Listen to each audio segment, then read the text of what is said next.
Hello প্রিয় দর্শক, আমি এটা অর্ডার করেছিলাম পরশু দিন, আর কি চলে এলো। এটা বোটের একটা প্রোডাক্ট ছিল, হেডফোন।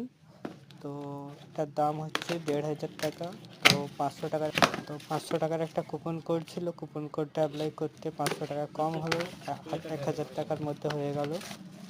তোমাদের যদি কারোর প্রয়োজন হয় তো আমাকে কমেন্টস করবে, আমি তোমাদেরকে কুপন কোডটা দিয়ে দেবো, তোমাদেরও 500 টাকা